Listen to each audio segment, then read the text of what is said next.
Badan sehat? Badannya sehat? Saku-sakunya sehat? Mudah-mudahan badan sehat, saku-saku sehat. Jazakallah guru saya Ustaz Nabi yang kami muliakan, Ketua Dewan Pembina, Ketua Yayasan, Kepala SDIT, yang kami sebutkan satu persatu, yang kami muliakan para orang tua murid SDIT Cahaya Madani Pasaman. Segala puja dan puji kita sampaikan pada Allah Subhanahu wa Ta'ala.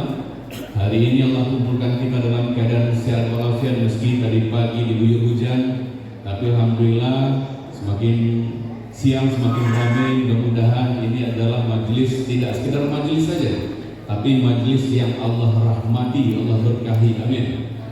Salawat dan salam kita kirimkan kepada junjungan Allah Rasulul Karim Nabi Amin Khatamun Nabiyyin Muhammad sallallahu alaihi wasallam, sosok manusia yang berhati teramat lembut, berperangai teramat mulia. Dialah junjungan alam Nabi Muhammad sallallahu alaihi wasallam. Mudah-mudahan kelak dia melahir di hari yang teramat panas, yang tidak ada perlindungan kecuali perlindungan dari Allah Subhanahu wa Ta'ala. Allah pantaskan kita masuk barisan panjang orang-orang yang dapat syafaat dari beliau. Amin. Dan tidak hanya dapat syafaat, tapi Allah izinkan kita kelak bersama pasangan kita, anak-anak kita hari ini, kelak Allah pantaskan bisa mencium tangan Rasulullah dalam surganya. Amin. Ayah bunda bapak ibu yang berbahagia, hari ini saya bahagia sekali, senang sekali diberikan kesempatan untuk datang ke Cahaya Madani. Cahaya Madani, insya Allah rasa bangga yang luar biasa saya rasakan. Kenapa? Yang pertama, bisa jadi salah satu di antara siswa-siswi Cahaya Madani ini kelak akan memimpin Republik ini. Bisa jadi salah satu di antara mereka kelak akan punya penghasilan besar, mengalahi Steve Jobs, mengalahi Bill Gates, mengalahi siapa sekarang Elon Musk. Bisa jadi salah satu di antara murid-murid alumni Cahaya Madani Pasaman, insyaallah. Amin. Maka kita sangat berharap dan bermohon pada Allah Subhanahu wa Ta'ala hadirnya kita hari ini sebagai wujud konkret bahwa kita menginginkan anak-anak kita menjadi generasi yang tangguh, generasi rabbani yang insyaallah akan terus meninggikan nilai-nilai ilahi. Amin. Bapak Ibu ayah bunda yang berbahagia, sebelum saya lanjutkan, saya mau Bapak dan Ibu menyaksikan video berikut.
Kita berdoa pada Allah mudah-mudahan kegiatan hari ini, selesai kegiatan hari ini, kita menerima laporan anak-anak kita, kemudian kita pulang ke rumah masing-masing. Insya Allah kita kembali merasakan nikmatnya mencintai Allah Subhanahu wa Ta'ala. Bapak Ibu ayah bunda, boleh tidak saya bertanya?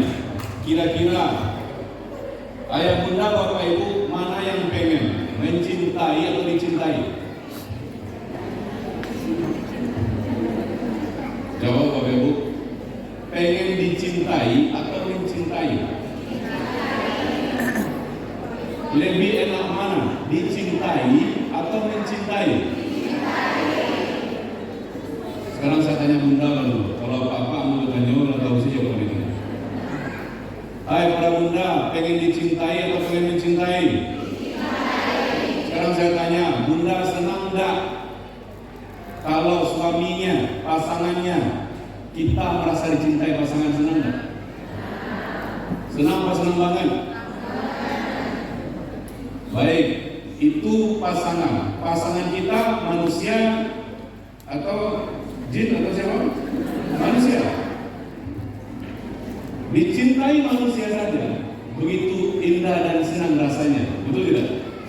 Bagaimana kira-kira perasaan bunda dicintai sang pemilik semesta ini? Lebih senang mana? Dicintai Allah atau dicintai pasangan? Kedua-duanya, Bapak Ibu. Betul tidak? Nah, hari ini Bapak Ibu, kita bermohon pada Allah, mudah-mudahan kita kembali merasa dicintai dan Allah izinkan hati-hati kita juga mencintai Allah Subhanahu wa taala. Allah anugerahkan kita hati yang lapang. Bapak Ibu, kenapa penting hati yang lapang? Ya. Sekarang bayangkan di tangan kanan saya ada garam, Bapak Ibu. Saat genggam garam halus. Tahu garam halus? Ketika garam ini saya masukkan ke dalam botol atau ke dalam gelas, kemudian saya isi air separuh, kemudian saya aduk-aduk. Kira-kira siapa di antara Bapak Ibu mau mencicipinya? Ada? Nggak ada kan? Kenapa nggak ada? Karena kebayang rasanya, betul nggak? Gimana rasanya kira-kira? Kalau segenggam garam saya masukkan sini, gimana rasanya? Asin? Asin banget. Baik, sekarang garam yang sama, jumlah garam yang sama, saya masukkan ke dalam kolam renang. Kemudian saya aduk-aduk kolam renangnya. Lalu saya ambil satu gelas airnya. Kira-kira gimana rasanya? Gimana rasanya, Bu? Biasa aja. Kenapa? Apa yang bedakan? Bukankah garamnya sama? Apa yang bedakan, Bu? Wadahnya. Kalau garam ini saya ibaratkan adalah masalah. Masalah yang sama masuk ke dalam wadah yang berbeda. Kira-kira outputnya berbeda tidak? Rasanya beda tidak? Ketika masalah yang sama masuk pada dua hati yang berbeda. Hati yang pertama adalah hati yang cuma wadahnya segini. Kira-kira masalah itu berat apa berat banget? Berat banget. Tapi bagaimana ketika masalah yang sama masuk di hati yang lapang? Kira-kira gimana? Biasa aja. Kecil kok. Hai masalah engkau kecil, yang besar itu Allah. Setuju Bapak Ibu?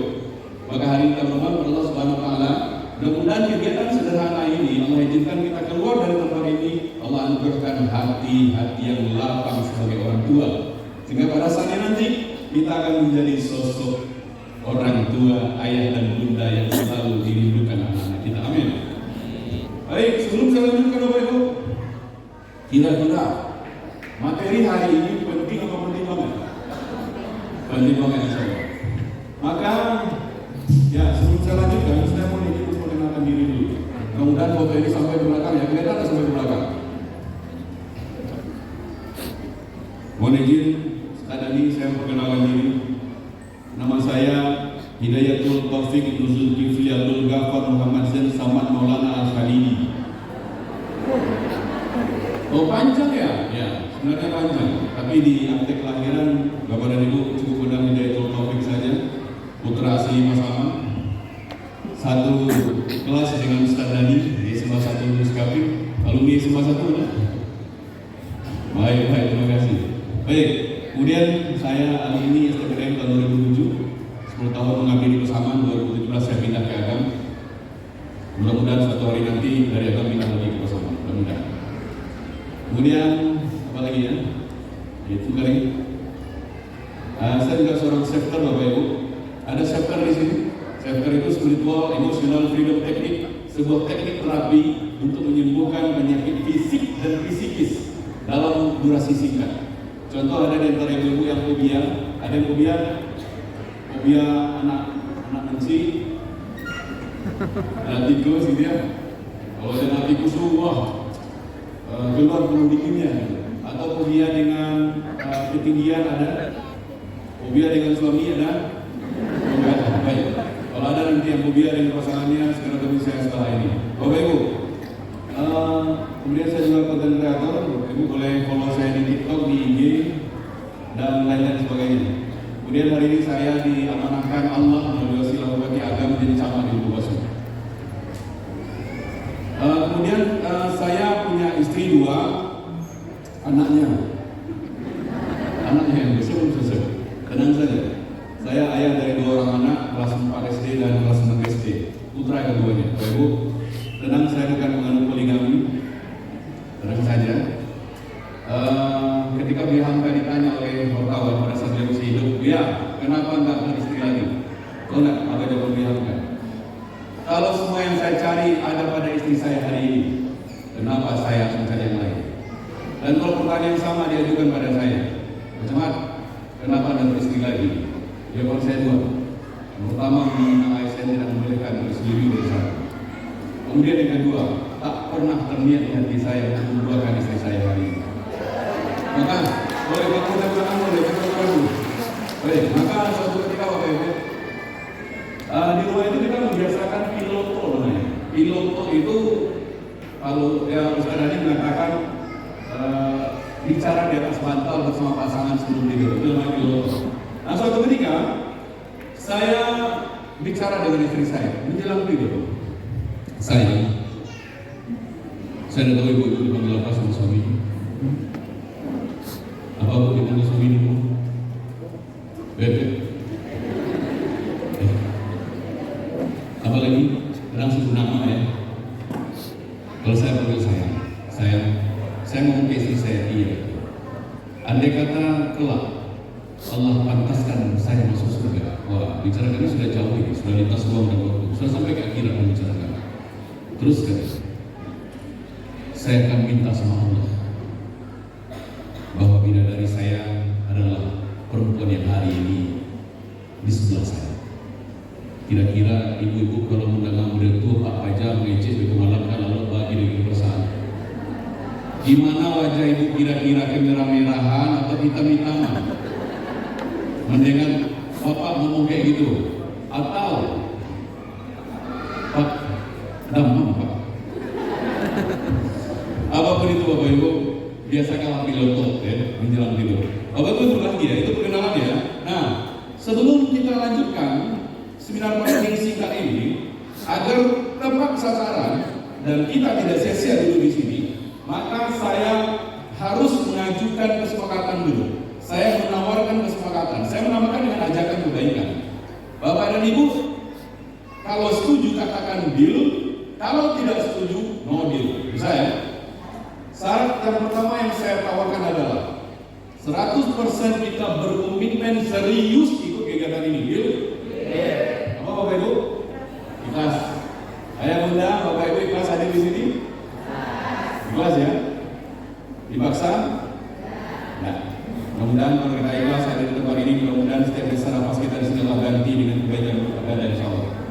Dan bukankah kita duduk di sini Bapak Ibu adalah untuk anak-anak kita, untuk zuriat kita, agar mereka kelak menjadi generasi rohani yang hebat dan tidak ada aset paling berharga dalam hidup ini Bapak Ibu. Aset yang paling berharga itu bukanlah mobil, bukanlah kebun, bukan rumah yang bagus, bukanlah karir yang mentereng. Aset yang paling besar seorang ibu dan ayah adalah anak yang soleh dan soleha. Itu tidak bisa dibeli dengan harta apapun di dunia ini, karena hanya doanya lah yang akan terus mengalir ke dalam umur kelak pada saat kita sudah tidak ada. Baik Bapak Ibu, deal ya. Nah, ini yang penting sekali Bapak Ibu. Apa? Jangan sombong, jangan merasa diri lebih hebat daripada orang lain. Tahu nggak kenapa iblis dikeluarkan oleh Allah dari surga? Sombong. Ketika diperintahkan kepada iblis sujud sama Adam. Apa itu iblis? Nih, anak khairun minhu, saya lebih baik daripada dia ya Rabb. Saya nggak mau sujud pada seseorang yang saya lebih baik, saya lebih hebat. Saya kau ciptakan dari api, Adam kau ciptakan dari ya no way, saya nggak mau. Karena iblis nggak mau, maka iblis dikeluarkan dari surga. Bukan karena dia tidak menjalankan perintah Allah. Kalau masalah ketaatan, iblis dia lebih taat daripada kita. Tapi ternyata iblis merasa diri lebih baik daripada orang lain. dan Bapak Ibu yang muda. Ini pelajaran penting bagi kita. Jangan-jangan perasaan diri merasa lebih baik daripada orang lain yang selama ini kita pendam dalam diri kita. Itu membuat rumah tangga kita tak pernah bahagia karena kita sering merasa diri lebih baik daripada orang lain. Maka yuk, jangan sombong. Deal? Next, handphone. Mari izin. Saya tidak minta Bapak Dedi mematikan handphonenya, cukup silentkan saja. Kalau misalkan ingin mengangkat telepon, kalau izin keluar silakan, nggak apa-apa. Ya, supaya kita fokus. Senang berproses hingga akhir. Bapak Ibu yang muda tidak hanya duduk saja. Ada saatnya nanti saya minta berdiri, gerak aja, manjat. Pokoknya supaya hilang bentuk kita. Karena Ibu mengatakan dalam seminar itu orang hanya fokus 15 menit saja. Kalau 15 menit tidak ada modifikasinya, maka mereka akan ngantuk. Itulah Pak Agus Rasen Gicil lah boleh. Maka tenang saja Bapak Ibu, senangi saja prosesnya. Mudah-mudahan ini insya Allah kegiatan yang mengasihkan insya Allah. Deal ya. Next, biasakan senyum Bapak Ibu. Biasakan senyum. Saya punya staff di kantor ini yang jarang sekali tersenyum Bapak Ibu. Dia hanya tersenyum 3 kali sehari. Pagi dia bisa apel, Pak, pas istirahat siang, Pak istirahat. Yang ketiga, pas ketulang. Dia awalnya duduk di resepsionis, saya perhatikan dari jauh, memang dia nggak ada tersenyum melayani masyarakat yang datang ke kantor. Besoknya saya ganti, saya pindah ke belakang. Bapak Ibu, ternyata banyak di antara kita yang untuk tersenyum saja susah Bapak Ibu. Betul tidak? Mana bisa tersenyum Pak, gajinya udah 2 Pak, ini pengalimu ini. Betul ya? Ada sudah betul di sini. Mana bisa tersenyum Pak, utang sebagai pinggang Pak. Hari ini insya Allah kita akan belajar bagaimana cara yang baik dan benar buat tersenyum. Baik. Nah, gimana caranya? Ya, saya ada moto saya 3S. Kita pakai moto ini sekarang ya, 3S itu. Apa kira-kira 3S ini? Senyum.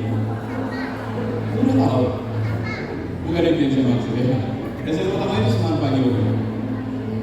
Sebelum saya ingin cek semangat pagi Bapak Ibu semua, saya ingin cek konsentrasinya boleh nggak? Semua tangan kanan ke atas boleh? Tangan kanan semua ke atas. Ikuti apa yang saya katakan. Putar berlawanan dengan arah jarum jam seperti ini boleh? Pelan-pelan saja. Nikmati putarannya, pelan-pelan saja. Semakin cepat. Sekarang gosokkan ke dagunya, dagu. Ya Allah, dagu. Astagfirullahaladzim.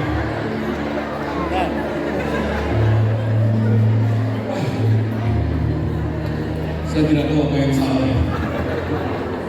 Perintah saya jelas. Ikuti apa yang saya katakan. Masukkan ke dagunya. Ya Pak, dagunya. Oh dagu. Bapak Ibu, apa kira-kira pelajaran penting di sini? Pernah nggak kita ngomong dengan anak-anak kita, tapi seolah tidak didengarkan? Pernah nggak? Mada anak itu, agak bui yang mencoba mengecek. Padahal nggak sampai berbui, saya yakin nggak sampai berbui munculnya.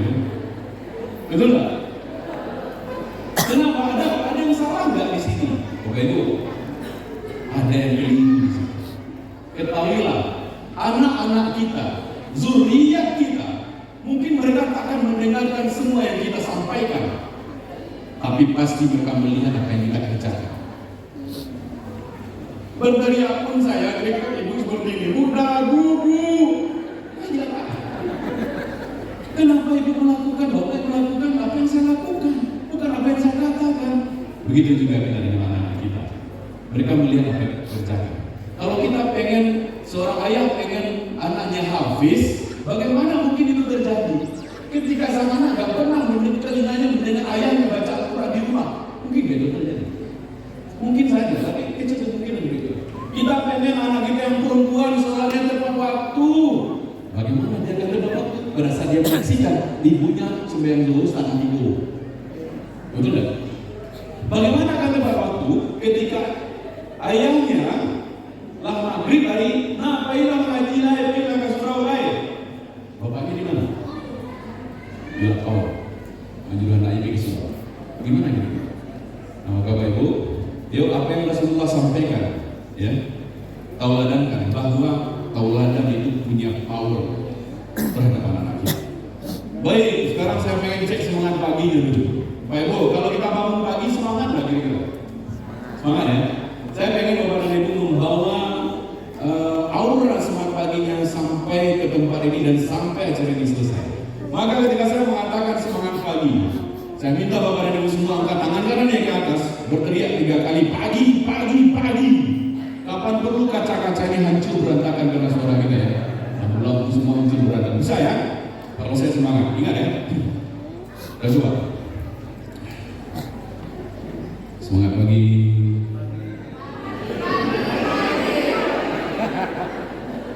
Kenapa hanya sebagian kecil saja?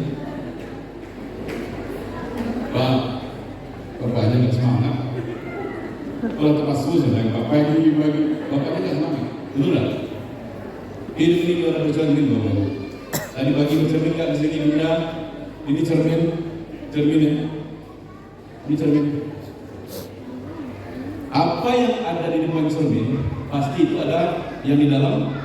Mungkin nggak yang di depan cermin itu tertawa terbahak-bahak, sementara yang di dalamnya menangis? Mungkin nggak itu terjadi. Atau tiba-tiba suatu pagi mungkin ibu-ibu para bunda mengalami pengalaman spiritual ya, sambil jilbab.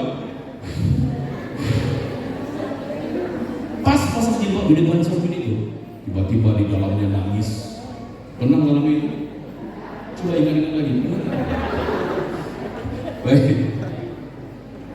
Jadi kesimpulannya, apa yang ada di depan cermin pasti itu yang ada di dalam cermin. Sama, hidup juga seperti ini. Kalau saya semangat, insya Allah energi positifnya akan tersebar dalam ruangan ini. Tapi kalau saya tidak semangat, mengajak orang lain semangat. Kalau seorang ibu pengen mengajak anaknya soleh, yang harusnya lebih soleh dulu siapa? Ayahnya, ibu solehah ya. Kalau pengen anak kita bisa menghafal Al-Quran, harusnya yang dahulu menghafal ini siapa Bapak Ibu? Kita, Bapak, aku bakal menghafal, bisa. Siapa bilang tidak bisa? Ingat, ibu-ibu umur 90 tahun, hafal 30 juz? Ingat ya? Nanti ada videonya itu. Baik Bapak Ibu. Nah, sekarang saya pengen cek dengan pagi ini.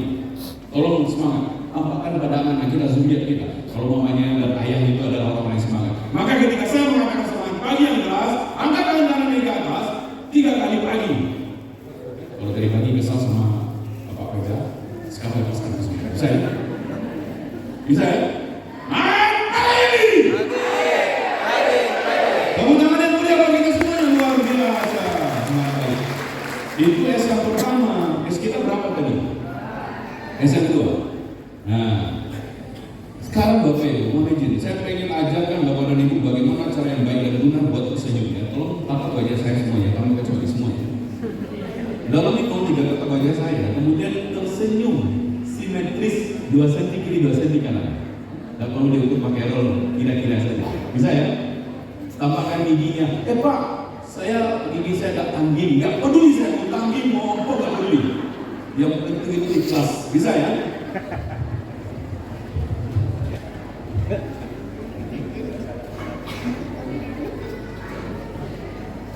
Baik. Nah, dalam hitungan 3 ucapkan kata puji, tersenyum simetris, tahan 3 detik saja. Bisa ya? 1, 2, 3. Puji. Tahan. Astagfirullahaladzim. Ada beberapa oknum di ruangan ini. Dia pandang wajah saya, dia tatap wajah saya. Satu lagi apa yang dia lakukan? Nggak simetris. Puji. Nggak simetris. Enak nggak lihatnya? Enak nggak? Ada lagi orang di sebelahnya, wajahnya flat. 1, 2, 3. Yang bergerak itu bukan bibirnya Bapak Ibu, hidungnya. Puji. Sudahlah. Baik. Yang ketiga ya, yang ketiga. Setelah ini saya akan break dulu. Saya minta Bunda Ustaz yang menempatkan usaha muslim nanti akan memberikan sambutan bagi kita semua. Yang ketiga, sahabat, kira-kira yang ada di ruang ini sudah saling kenal belum? Keluarga besar Cahaya Madani sudah saling kenal belum? Boleh saya cek? Bu, namanya siapa? Bu Fitri. Bu Fitri kenal dengan yang belakang? Enggak apa. Jangan jujur. Baik, Bapak Ibu, boleh angkat tangannya siapa di antara kita yang hari ini punya musuh dalam hidup ini? Sampai hari ini punya musuh, punya seseorang yang kalau ada yang menyebutnya di depan kita, tiba-tiba perut kita jadi mual, pengen muka saja kalau ada orang nyebut namanya. Ada seperti itu? Yakin? Atau punya teman, kalau dia minjam duit lama baliknya, ada? Punya teman seperti itu enggak? Atau punya teman yang kalau di depan kita mulutnya itu semanis madu, bahkan lebih manis dari madu, tapi di belakang pahit bodoh-bodoh. Ada? Baik. Gimana perasaan Bapak Ibu kalau orang yang kita benci hari ini ada duduk di kiri dan kanan kita? Nyaman nggak duduk di tempat itu? Enggak ya? Enggak ya? Nah maka dari itu saya pengen Bapak Ibu kita semua saya persaudarakan, mau nggak? Mau? Boleh ya? Baik, setelah prosesi persaudaraan ini nanti baru kita serahkan dulu ya. Buat hitung 3 saya minta Bapak Ibu duduk berhadapan, boleh? Silakan. 1, 2, 3 duduk berhadapan. Bapak-bapak juga boleh. Duduk berhadapan. Sahabat, duduk berhadapan.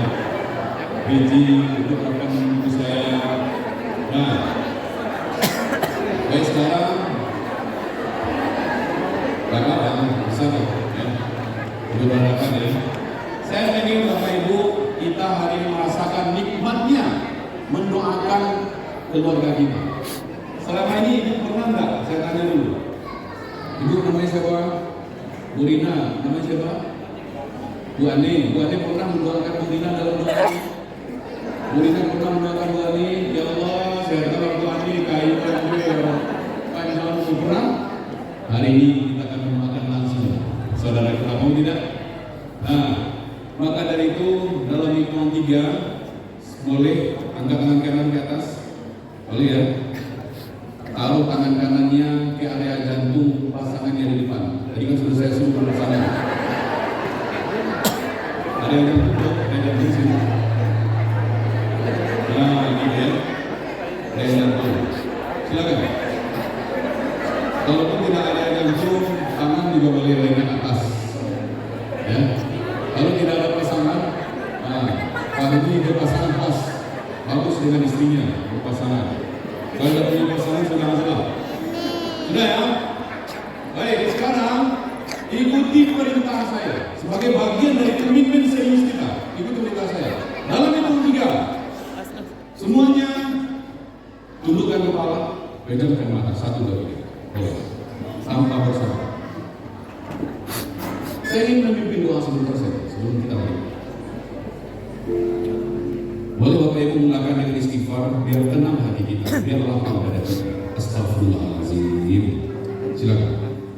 Hadirkan dosa dan maksiat yang kita lakukan. Mungkin sebagai istri kita pernah menatap tajam wajah pasangan kita. Sebagai suami kita pernah mengkhianati istri kita. Maka hadirkan dan lakukan dengan istighfar. Astagfirullahaladzim. Silakan.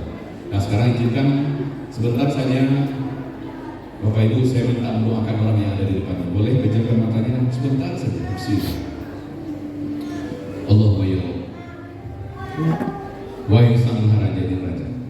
Izinkan hari ini hamba mendoakan orang yang ada di depan hamba ya Allah. Keluarga hamba, saudara Robi. Saat ini hamba sedang merasakan detak jantungnya. Memohon pada beliau, jangan kau hentikan detak jantungnya. Izinkan jantungnya terus berdetak hingga ia terus bisa bersamai keluarganya, anak-anaknya, membesarkan dan mendidik anak-anaknya. Ya Allah, sekiranya orang yang ada di depan hamba hari ini sedang punya masalah besar dalam hidupnya, maka tolong kuatkan hati dan jiwanya. Sekiranya orang yang ada di depan hamba hari ini sedang tidak harmonis dengan pasangannya, sering cekcok dalam rumah tangganya, maka kami mohon harmoniskan ya Allah, anugerahkan rasa cinta di hati pasangannya. Ya Allah, Kalau sekiranya orang yang ada di depan hamba hari ini punya anak tapi nggak lagi patuh dan nurut pada orang tuanya, maka kami mohon padamu ya Allah, anugerahkan kelembutan hati di dada anak-anaknya agar dia patuh dan nurut kembali pada orang tuanya. Ya Allah, kalau sekiranya orang yang ada di depan hamba hari ini sedang Kau uji dengan lilitan hutang-hutang yang tak pernah lunas, maka kami mohon lunaskan dengan cara-Mu ya Allah. Allahumma ya Rabb, berkahi usia ini ya Allah. Sehatkan orang yang ada di depan hamba, panjangkan umurnya, kuatkan hatinya, kuatkan jiwanya, mengemban amanah titipan dari Allah. Kami mohon padamu, izinkan sekiranya orang yang ada di depan hamba hari ini sedang memuncak kerinduannya untuk bisa menginjakkan kaki di tanah suci, maka izinkan ya Allah, ia menggandeng dengan suaminya, menggandeng anak-anaknya, Allah mulai menikah. Izin ya Allah. Rabbana kabulkan doa dan permohonan kami. Walhamdulillah. Baik Bapak Ibu, angkat kepalanya dan berikan pelukan tangan pada orang yang sudah mendoakan. Ucapkan terima kasih sudah mendoakan. Gimana kira-kira mendoakan orang lain merasa enak? Baik, kita akan lanjutkan training kita. Sementara kita break dulu sebentar, kita akan lanjutkan dengan materi-materi yang mudah-mudahan lebih dahsyat dari ini. Sementara, Assalamualaikum warahmatullahi wabarakatuh. Saya ingin tanya dulu satu hal. Saya awali materi saya dengan pertanyaan. What the reason? Apa alasan ayah bunda bapak ibu hadir di tempat ini? Boleh dijawab. Bapak ibu, mengaku kawani, mengaku. Masya Allah. Menjadi orang tua teladan. Terima kasih telah menjaga bahasanya konser. Jadi orang tua teladan. Apa alasan ibu di sini ngapain? Bu, ngapain di sini? Menyebut laporan anak di situ. Semua menyebut laporan anak ya. Selain dari itu apa alasannya? Gimana? Mengundi undangan, apalagi menambah ilmu. Udah kalau saya tanya sampai ke belakang, zuhur kita di sini. Baik, Bapak Ibu, semua alasan benar, nggak ada yang salah. Saya simpulkan dua hal saja. Kenapa Bapak Ibu ayah bunda datang ke sini? Dua hal saja. Yang pertama karena masalah, yang kedua karena keinginan. Betul nggak? Sekarang tolong jawab, Bu, jawab Pak. Siapa di antara kita di sini yang punya masalah hidupnya? Angkat tangan. Yang punya masalah hidupnya? Oh, malu, ya, oke. Terkena yang malu. Saya ganti pertanyaannya. Siapa yang pengen Allah bantu selesai masalahnya? Angkat tangan. Angkat tangan semuanya. Berarti kita sepakat setiap kita punya masalah. Oh, apa masalahnya kira-kira? Kita sudah mulai melucut ini ke paradigmanya. Apa kira-kira masalah kita? Kompleks itu kan bisa diawali dari masalah pertama, masalah harmonisasi pasangan suami istri. Betul nggak? Pernah baru cakap dengan pasangan? Pernah nggak pakai doa dia pakai? Pernah. Pernah nggak bahasa puan? Pernah punggung-punggungan lalu? Pernah. Bisa jadi ada yang begitu yang sampai detik ini, sampai hadir di rumah ini pagi ini. Tadi pagi bermasalah dengan pasangannya. Nah Bu, sekarang perhatikan. Bisa nggak Ibu dan Bapak menghadirkan momen 1 minggu setelah menikah?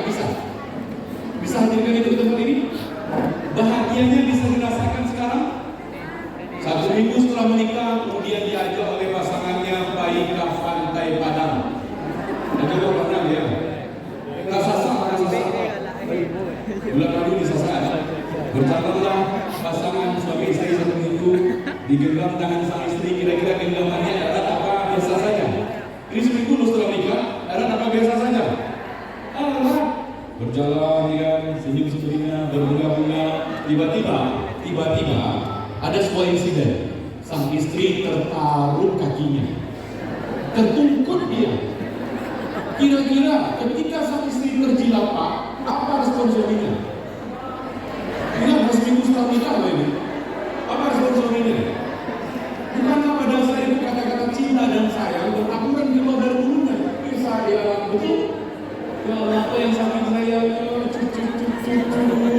Betul tak? Betul cek saja. Ayo saya kita obati dulu. Israelnya, harmonisnya. Baik. Usia pernikahan menginjak 20 tahun. Sang suami pengen lagi mengajak sang istri mengulang momen-momen indah hari besar di pantai yang sama. Pada sesaat di tempat yang sama terjadi peristiwa yang sama. Sang istrinya tertungkut, terjilapak lagi, tertarung. Kira-kira respon suami gimana? Kira-kira Bapak ini Bapak mantu gimana respon suaminya? Waktu ini dipakai ini besok yang baik-baik dulu. Betul tidak? Nah, Bapak Ibu, itu hanya analogi bahwa saya mengatakan rumah tangga kita hari ini sedang tidak baik-baik saja. Sehingga ketika rumah tangga itu tidak baik-baik saja, output dari tidak baik-baik saja pada anak-anak kita. Marah pada suami karena ada taruh merahnya kilo, merah kasihan, kasihan bu, nggak terdengar kasihan. Anak yang jadi betul-betul juga. Nah, Bapak Ibu, kalau kita rangkum masalah itu banyak sekali, masalah kesehatan, apalagi masalahnya banyak kompleks sekali, betul tidak? Nah, sekarang pertanyaan saya berikutnya adalah siapa di antara ayah muda Bapak Ibu yang sedang punya keinginan besar dalam hidupnya hari ini? Semua punya keinginan besar kan? Pengen apa bu? Bu pengen apa? Bu pengen apa? Pengen punya anak? Solehah, soleh. Bu pengen apa bu? Yang paling diinginkan hari ini? Berakhir Masya Allah. Di putarannya yang kedua itu akhir dicerahnya dalam Masya Allah. Amin kan Bapak Ibu? Ya. Kenapa saya minta mengaminkan? Ketika kita mengaminkan, malaikat mengatakan untukmu juga. Jadi kalau ada hal-hal yang diminta di momen ini aminkan ya. Baik. Nah, pertanyaannya adalah hari ini kita sudah bicara tentang masalah dan keinginan. Saya ingin tanya Bapak Ibu. Ketika tadi kita sudah bicara masalah dan keinginan, setiap kita sudah mengakui bahwa kita punya masalah, kita punya keinginan. Baik, saya tidak tahu masalah seperti apa yang hari ini Bapak dan Ibu bawa ke tempat ini. Bisa jadi banyak di antara kita yang datang ke tempat ini sedang membawa hati yang sangat lelah, betul? Bisa jadi ibu dan bapak yang datang ke tempat ini sedang membawa hati yang terbuka sangat dalam. Bisa jadi ada di antara kita hari ini sedang menggelapkan hidupnya. Kalau saya tidak tahu seperti apa gelapnya hidup bapak dan ibu hari ini. Bisa jadi ada di antara kita yang datang ke tempat ini sedang membawa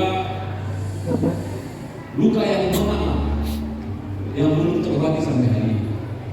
Bisa jadi Allah gelapkan hidup kita hari ini dengan punya pasangan yang tak lagi mencintai kita, atau kita tak lagi merasa dihargai dan dihormati oleh pasangan kita. Betul tidak? Atau bisa jadi Allah gelapkan hidup kita hari ini dengan punya anak tapi nggak patuh, nggak nurut lagi sama orang tua, alias perawan. Atau bisa jadi orang-orang yang hadir di tempat ini hari ini adalah orang-orang yang sedang lelah, dililit utang piutang, sesak napasnya karena lilitan utang piutang. Utang yang tak pernah lunas. Atau bisa jadi Allah gelapkan hidup kita hari ini dengan punya pasangan yang tak lagi sesuai harapan kita. Apapun bentuknya gelap hidup bapak dan ibu hari ini, saya ingin katakan bahwa Allah mencolek kita dengan menggelapkan hidup kita, dengan memberi kita masalah yang berlapis-lapis. Bukan karena Allah benci, dari Allah bukan karena Allah benci Bapak Ibu. Tapi Allah gelapkan hidup kita, Allah banyaki masalah dalam hidup kita karena Allah sayang dan kangen dengan kita. Allah rindu dengan tasbih-tasbih kita. Allah rindu dengan tahajud-tahajud kita. Yang mungkin selama ini tidak kita lakukan lagi. Yang mungkin selama ini duha yang dulu pernah rutin kita lakukan, tidak kita lakukan lagi. Allah banyaki masalah kita, tanda cinta Allah pada kita. Bapak Ibu pernah dengar kisah Nabi Yunus? Pernah? Nabi Yunus meninggalkan umatnya karena tidak satu pun umat yang mau mendengar nasihat Nabi Yunus. Kemudian pergi ke tepi pantai, Nabi Yunus naik ke atas kapal. Sampai di tengah samudera, apa yang terjadi? Kapal nggak bergerak.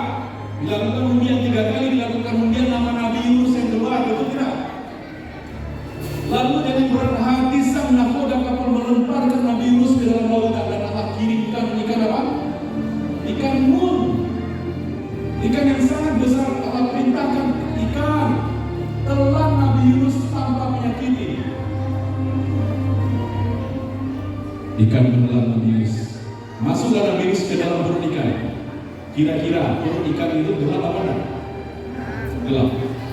Ada yang pernah masuk perut ikan? Kira-kira gelap sekali. Kemudian ikan masuk ke bawah samudera.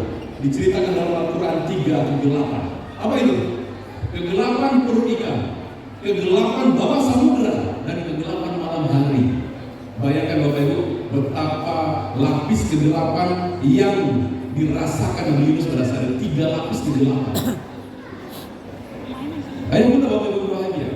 Pertanyaannya, apa yang Nabi Yunus lakukan pada saat ia berada dalam 3 lapis kegelapan? Apakah Nabi Yunus berteriak, "Ya Allah tolong, ya Allah saya nggak sanggup"? Apakah seperti itu? Ini enggak. Lalu apa yang dilakukan Nabi Yunus? Yang dilakukan Nabi Yunus adalah mengakui dosanya. Beliau katakan pada Allah, dia berdoa pada Allah, dan semua kita hafal doa ini. La ilaha illa anta subhanaka inni kuntu minaz zalimin. Ya Allah, tidak ada Tuhan kecuali Engkau ya Allah. Pandanglah hamba ya Allah, hamba orang zalim, hamba salah, maafin hamba, maafin ya. Tahu berapa lama Nabi Yunus berada dalam perut ikan? 40 hari 40 malam berada di dasar air terdalam. Apakah Allah tidak sayang pada Nabi Yunus? Kenapa tidak di hari kedua Nabi Yunus dikeluarkan dari kegelapan? Kira-kira kalau Nabi Yunus dikeluarkan di hari ketiga, apa yang terjadi Bapak Ibu? Sementara ikan besar itu masih berada di dasar samudera, apa yang terjadi? Nah, kegelapan perut ikan bisa jadi itu yang kita rasakan hari ini. Banyaknya masalah hidup yang kita rasakan hari ini, beratnya beban hidup yang kita rasakan saat ini, lelah, letih, kecewa, terluka yang kita rasakan hari ini. Ketahui, sejatinya kita sedang berada di perut ikan. Kenapa Allah gelapkan hidup kita? Tak lain tak bukan Allah sayang, Allah rindu dengan kita, Allah pengen kita bersujud tersungkur di ujung malam menghibah. Ya Allah, hamba salah, maafin hamba. Itu yang lahir dari. Maka siapapun yang berada dalam kegelapan, sejatinya yang kita lakukan adalah persis apa yang dilakukan Nabi Yunus, mengakui dosa kita. Setiap kita berdosa. Atau ada di antara Bapak yang muda hari ini yang tidak berdosa? Angkat tangan, Pak Caman. Alhamdulillah, ada suara. Angkat tangan, ada? Ada. Oh, komisi ke mana nih? Saya kira dia angkat tangan dari saya tidak berdosa. Setiap kita dalam berdosa. Maka yuk Bapak Ibu, Allah gelapkan hidup kita.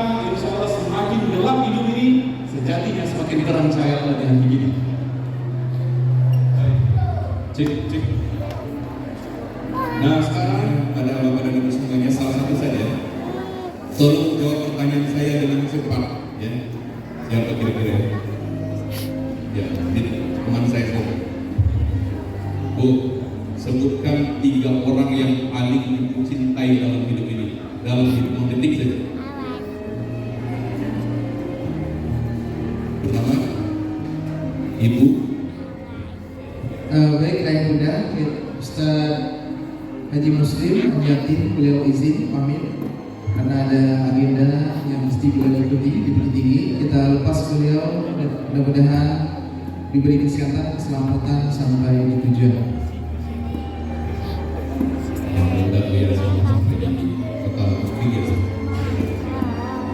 Kita lanjutkan Bapak Ibu, sebelum kita speaking. Salah satu di antara Bapak dan Ibu yang tadi memberi 5. Beliau mengatakan sebutkan 3 orang yang paling dia cintai dalam hidupnya. Bapak Ibu tahu jawabannya? Pertama tadi ayah, yang ketiga suami, anak, dan suami. Baik, Bu. Katanya satu lagi.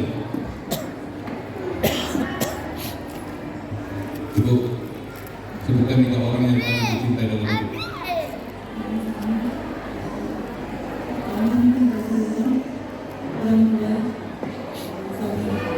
Rasulullah, orang tua, suami, dan istri. Satu lagi. Sebutkan 3 orang yang paling dicintai dalam hidup.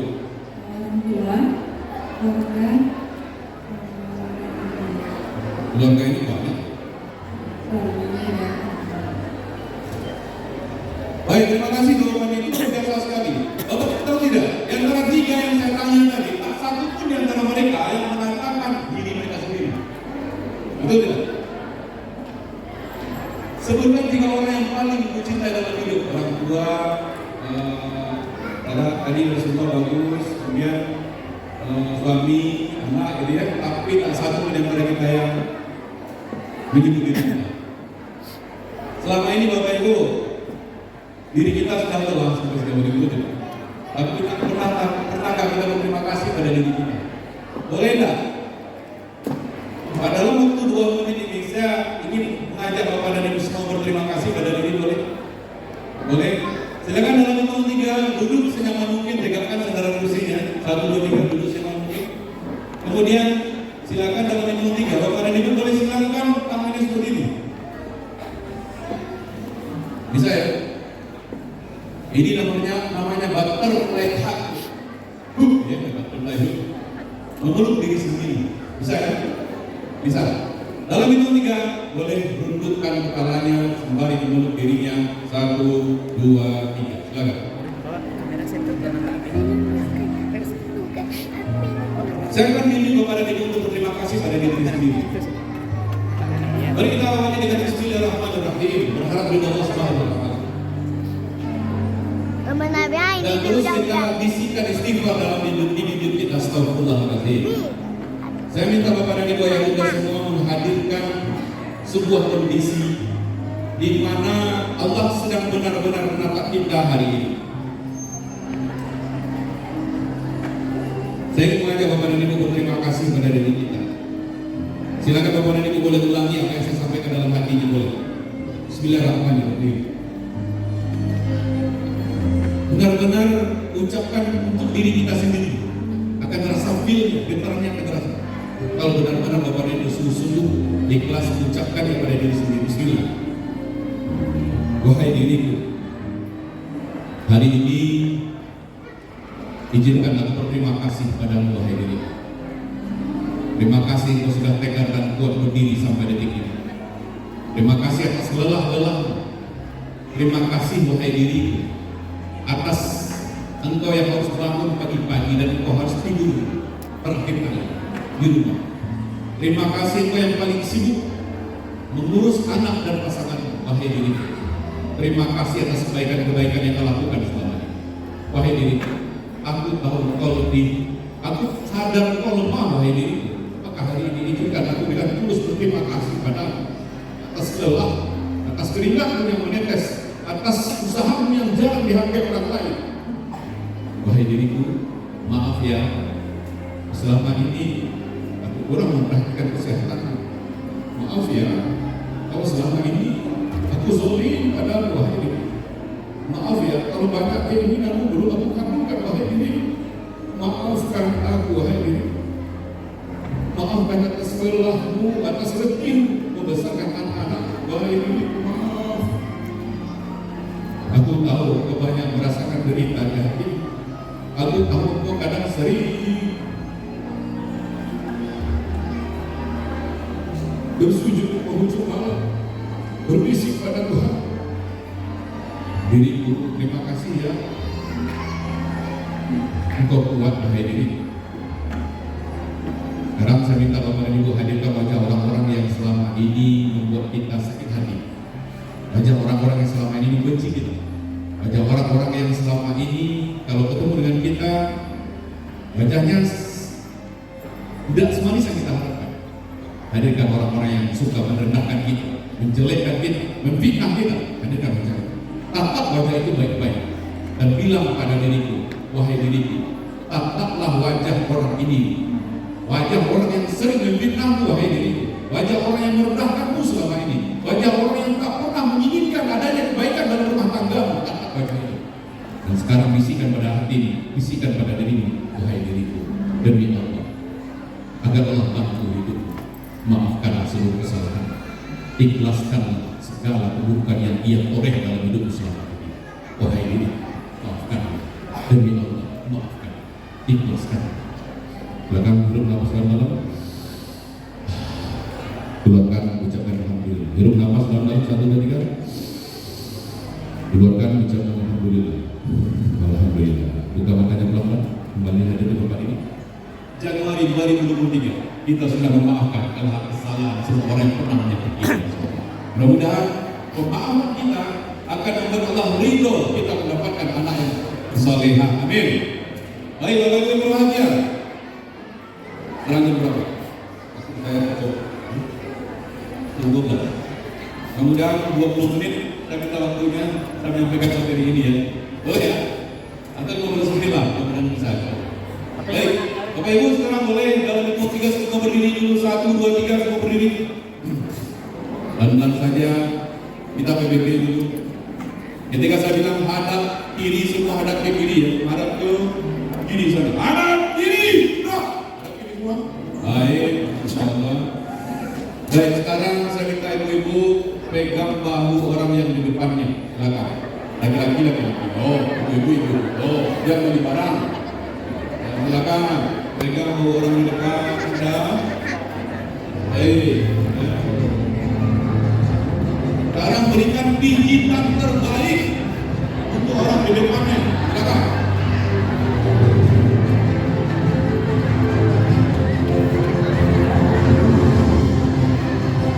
Kalau saya bilang cincang daging, cincang daging.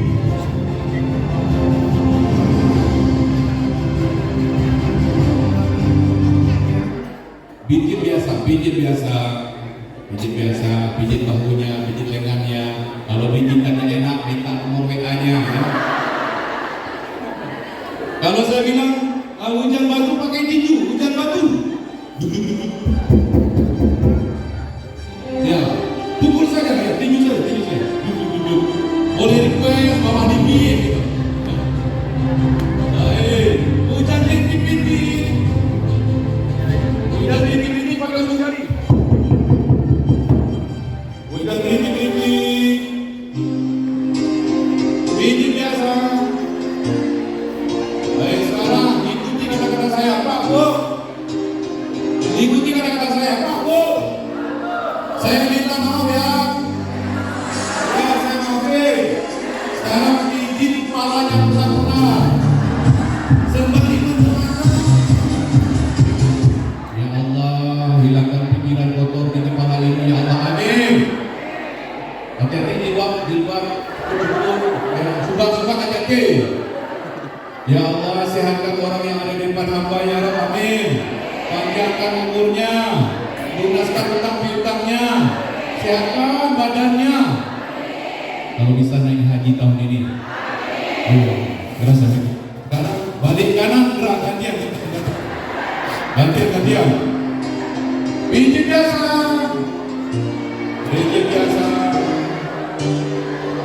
Pijitnya jangan kuat-kuat. Mentang-mentang orang di depan itu pernah pinjam duit, gak balik-balik, mana cerita. Pelan-pelan ya. Baik. Cincang daging.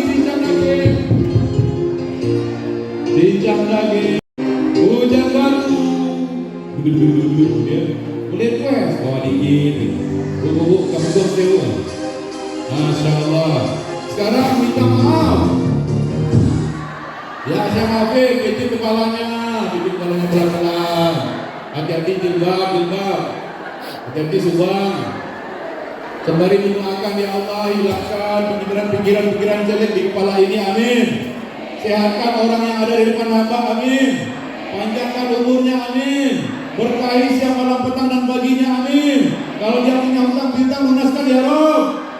Kalau ada di antara mereka yang pengen sekali menginjakkan kaki ke tanah suci, izinkan umrah tahun ini ya Rob. Baik, dalam mingguan 3, gelintik 1, 2, 3. Baik, tepuk tangan buat kita semuanya, kembali ke tempat duduknya. Mana ngantuk? Si ngantuk. Baik, izinkan saya menyampaikan materi 15 menit ya. Pembukanya 1,5 jam, materi 15 menit. Baik, hari ini ya kita sama-sama belajar menjadi orang tua yang dirindukan. Pengen nggak menjadi orang tua yang dirindukan? Pengen nggak suatu ketika pada saat kita tidak ada? Pengen nggak anak-anak kita bercerita pada orang lain? Apa ceritanya? Betapa bangga mereka punya ayah dan ibu seperti kita. Pengen? Atau jangan-jangan manja sekali dia dari itu? Ya Allah, auzubillah min dzalik. Baik, kita akan belajar pelan-pelan saja. Poinnya tidak banyak. Yang pertama adalah pertanyaannya bagaimana agar kita menjadi sosok yang dirindukan? Bagaimana caranya? Yang pertama, ini penting. Makanya di Indonesia itu dikatakan fatherless country. Orang-orang yang lapar ayah, orang-orang yang lapar belas kasih sayang ayah, itu Indonesia. Salah satu penyebabnya adalah tidak adanya pemancangan visi di keluarga. Bu, punya enggak visi dalam rumah tangganya? Pengen dibawa kemana rumah tangga kita? Pak, Ma, pernah enggak bicara itu sebelum tidur? Pernah? Dan pernah, ada yang belum ya? Bagi yang belum, mulai hari ini, mulai nanti malam, ajaklah Pak Wajah mengecek bayi dia. Dan kemarilah dalam kelas sebelum malam. Apa tu? Ada tadi sedang parenting, keceknya awak harus memancang visi. Sabananya apa visi keluarga awak? Dama kau dah bawa keluarga kan? Kalau suaminya belum bisa menjawab, maka mudah dijawab. Apa visi yang harus kita pancang? Tak lain dan bukan ini. Visi. Kalau ditanya visi keluarga, kalau saya ditanya, visi saya adalah pengen mengajak pasangan saya, anak-anak saya bertemu Rasulullah dalam surganya. Itu visi keluarga saya. Bapak Ibu boleh buat visi seperti ini. Atau misalkan seperti ini, membangun keluarga soleh, visinya membangun generasi profesional yang berakhlak mulia, hafal Al-Quran 30 juz, supaya jelas arah keluarga yang akan kita bawa ini kemana. Seperti itu, Bapak. Betapa pentingnya kita memancang visi dalam keluarga. Sama ketika kita misalkan menyetop taksi, ya, habis kita stop taksi masuk ke dalamnya, lalu kita diam saja. Sang sopir taksi bertanya, Bu mau kemana? Tidak tahu. Saya tidak tahu siapa kemana. Kira-kira sopir taksi itu apa yang dilakukannya? Tahu nggak? Dia akan bawa kita kemana? Kita sendiri nggak bisa jawab. Ketika kita ditanya, Bu, Ibu naik taksi, anggotanya Ibu kama, Bu antok, kama Ibu. Nggak ada dong, awas selesai dalam taksi. Nggak jalan mau kemana? Maka di situ lapor kita nggak harus menggunakan visi dalam keluarga kita supaya jadi patron bagi keluarga, mentaati nilai-nilai apa yang bisa kita lakukan agar visi bisa terlaksana. Bapak Ibu, ya. Yang kedua, yuk pahami tujuan hidup kita bersama pasangan kita. Apa tujuan hidup kita, Bapak Ibu? Ada 3, ya. Yang pertama, wala khalaqul jinni wal insa illa liya'budun. Tidak akan menjadikan jin dan manusia kecuali beribadah kepada Aku. Ini tujuan hidup kita pertama. Tujuan hidup anak-anak kita, tujuan hidup pasangan kita. Jangan sampai keluar dari 3 perkara ini. Bahwa kita membesarkan anak-anak kita. Yang kedua itu tujuannya adalah bagaimana selain dari ibadahnya terjaga. Yang kedua adalah bagaimana anak-anak yang kita sekolahkan hari ini punya manfaat buat semesta. Tidak hanya buat diri. Dan terakhir adalah dakwah. Pertanyaannya, dakwah itu bukan tugasnya Ustaz, bukan tugasnya Daisah. Siapa? Oh, enggak. Dakwah itu tugas setiap jiwa, menyampaikan kebenaran, beramar ma'ruf nahi munkar, mengajak pada kebaikan, tugas setiap kita. Membawa tetangga ke majelis taklim dakwah enggak? Menyuruh anak membuang sampah pada tempatnya dakwah enggak? Betul tidak? Dakwah. Nah, yang ketiga, belajar terus Bapak. Jangan pernah berhenti belajar. Belajar apa yang Bapak dan Ibu hadiri hari ini adalah belajar.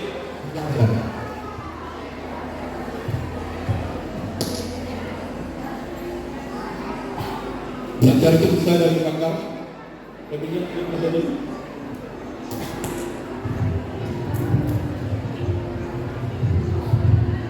bisa dari referensi-referensi terpercaya. Intinya tidak boleh berhenti untuk belajar. Ya, ketika anak-anak kita bertanya kepada kita, karena guru yang paling dekat itu adalah orang tua, Bapak Ibu. Jangan anak-anak kita bilang di rumah bercerita pada teman-temannya, kata ustazah saya. Pernah nggak dengar anak-anak ngomong seperti itu? Kata ustaz saya, harusnya dia bilang kata ibu saya, kata ayah saya. Karena ibu adalah madrasah pertamanya. Jangan sampai kata mbak saya, kata nenek saya, jangan. Yang tepat itu kata ibu saya, begana begini, begana begini. Baik, ya, terus belajar. Kemudian yang paling penting juga interaksi dan komunikasi itu harus terbangun dengan anak kita. Makanya ketika misalkan saya setiap hari itu mengantarkan anak-anak itu harus saya, apapun yang terjadi, ya, kecuali keadaan force majeure, ya, darurat segala macam, misalkan saya harus dinas luar dan bisa mengantarkan anak, tapi selagi saya masih di rumah, tidak boleh orang lain kecuali saya yang mengantarkan anak saya sekolah. Kenapa? Karena dalam perjalanan adalah momen saya melakukan interaksi dan komunikasi dengan sang anak. Maka apapun kejadian di sekolah itu, kalau anak-anak kita mau bercerita dengan kita, itu salah satu kita berhasil, Bapak. Tapi kalau anak-anak mau bercerita jawab baik, takwiknya bercerita, weko berang mama, weko berang papa. Dalam perjalanan itulah saya lakukan komunikasi dan interaksi dengan anak-anak. Gimana anak? Sehingga teman-teman anak-anak saya hafal. Mata pelajaran anak saya besok saya tahu. Harusnya seperti itu supaya beliau merasakan bahwa ayahnya hadir, mamanya hadir. Ya, Pak, kita kan anak kita kan harus mandiri. Kita harus samakan persepsi kita antara konsep mandiri dengan konsep membersamai. Dan sebagai ayah kita harus terus membersamai. Kenapa, Pak? Kenapa? Tak lain yang dilakukan adalah supaya terisi tangki jiwa sang anak dengan kasih sayang dari orang tuanya. Sehingga pada saat tangki jiwa itu sudah terisi Pak Ayah Bunda, Bapak Ibu, demi Allah, dia tidak akan mencari kasih sayang di tempat lain. Jadi kalau ada anak-anak kita yang mencari kasih sayang di tempat lain, artinya ada ruang yang kosong dalam tangki jiwanya, sehingga belum penuh oleh kasih sayang orang tuanya. Maka agar tangki jiwa itu terisi, lakukan ini setiap hari sesering mungkin, apapun itu. Dan tolong respon setiap anak-anak kita bercerita. Betul katanya ke mama. Ketika seorang pergi ke papanya menceritakan keluh kesahnya, ke mama saya tanya dulu, bapak sama sibuk. Atau yang pergi ke mamanya, papa bisa tuh. Padahal Bapak Ibu, itu kebutuhan di tangki jiwanya yang harus diisi oleh kita. Maka ketika anak datang kepada kita membawa segala keresahan hatinya, responlah dengan high quality respon terbaik. Di rumah sesibuk apapun saya, maka saya komitmen dengan istri, kalau di rumah itu usahakan semaksimal mungkin no Android, no handphone kalau di rumah, kecuali misalkan hal-hal darurat. Tapi kalau bisa sedapat mungkin di rumah itu seluruh hati dan jiwa kita untuk anak dan pasangan kita. Begitu. Next. Nah, kemudian yang paling penting adalah berbaik sangka. Pernah suzon sama anak-anak? Pernah ya? Suzon sama pasangan? Pernah curiga dengan WA pasangan? Enggak ya? Ada yang bilang pernah, curhat ya? Baik, Bapak Ibu yang berbahagia, setiap kita pasti pernah suzon sama orang lain, termasuk suzon sama Sang Pencipta kita, Allah Subhanahu Wa Taala. Kita diberikan, kadang-kala kita diberikan anak yang mungkin tidak secerdas anak orang lain. Ada semacam perasaan tidak terima di hati kita. Padahal demi Allah Bapak Ibu dan Bunda, apapun yang Allah berikan hari ini pasti yang terbaik. Pasti yang terbaik. Allah memberikan yang baik apa yang terbaik buat hambanya. Terbaik apa yang terbaik? Terbaik. Maka ketika hadirnya anak kita dengan apapun kondisi hari ini itu terbaik Bapak Ibu. Maka, Bu, mau ribut foto apa? Ayah dengan anak perempuan. Bu, mau ini menurut ibu foto apa? Ayah dengan anak perempuan. Ibu sama dengan anak perempuan juga. Bu sama ya? Bu sama dengan anak perempuan juga. Ibu sama. Oh, ibu. Oh, ini bukan dengan anak perempuan ini ya. Ini ya dengan wawaw ini. Nah, kadang dalam pendidikan anak bersama pasangan kita sering terjebak dengan fenomena seperti ini. Ya, kadang amat cepat kita membuat keputusan dalam hidup dan melihat satu masalah dari satu sudut pandang kita saja. Kita sebagai seorang istri sering merasa benar. Pokoknya dangan aja lah sudah. Aku bicara dangan salah. Ambo betul rumah. Akhirnya ketika satu sudut pandang yang melihat masalah itu, ternyata banyak yang berbeda salah. Maka Bapak Ibu ya Bunda, lihatlah apapun dari sudut pandang masalah yang terjadi di anak-anak kita dari sudut pandang, akhirnya kita akan bukan kebenaran. Bapak Ibu ya. Selanjutnya menjaga lisan. Kenapa kita penting jaga lisan? Tahu nggak kenapa anak-anak kita sering berkata kasar? Oh Pak, kan di sekolah kadang-kadang temannya yang bercarut berkata kasar, anak saya terbawa-bawa. Bukan Bapak Ibu. Semua itu berawal dari orang tuanya. Allah yang Maha Tahu setiap lirikan di hati kita. Setiap titik yang ada di hati kita Allah sangat tahu sekali. Mungkin bukan hari ini kita keceplosan ngomong. Mungkin beberapa tahun yang lalu. Mungkin sebelum kita punya anak, kita pernah salah ngomong. Dan Allah tunjukkan pada anak-anak kita dengan omongan yang tidak terkontrol. Bercarutlah dia, ya kata-kata kasar lah. Sejatinya Allah hadirkan fenomena itu bukan anak kita yang salah, tapi seperti sejatinya Allah sedang mengingatkan kita, wahai orang tua, wahai ayah dan ibu, jagalah lisanmu, sehingga Allah juga akan menjaga lisan anak-anak. Kenapa kita mesti menjaga lisan Bapak Ibu? Dr. Masaru Emoto dalam penelitiannya, ini seorang profesor di Handong Institute Jepang, 2015 menemukan penelitian bahwa ternyata perkataan itu punya pengaruh. Ya. Kata-kata itu berpengaruh pada diri kita, orang lain dan alam semesta. Ketika air dimasukkan ke dalam gelas, kemudian diucapkan kamu baik, Dr. Masaru Emoto melakukan penelitian, diteliti partikel terkecil air membentuk format seperti ini. Ketika dikatakan baik, air yang sama diucapkan kamu tolol, hancur formatnya. Pertanyaannya, sudah berapa kali mengucapkan kata-kata yang kurang baik dengan anak-anak kita, kata-kata yang negatif dengan anak-anak kita? Bayangkan dari hal yang semula begitu bagus, rapi, ya, hancur berantakan karena kata-kata baik. Cinta dan terima kasih sebelum dibacakan doa, setelah dibacakan doa berubah seperti ini. Maka tidak salah Rasulullah menganjurkan kita baca doa sebelum dan sesudah makan, minum. Masih ingat doa sebelum makan Bapak-bapak, Ibu-ibu? Bismillahirrahmanirrahim. Oh, saya salah ya. Allahumma barik lana fima razaqtana wa qina azabannar. Ini pentingnya ya.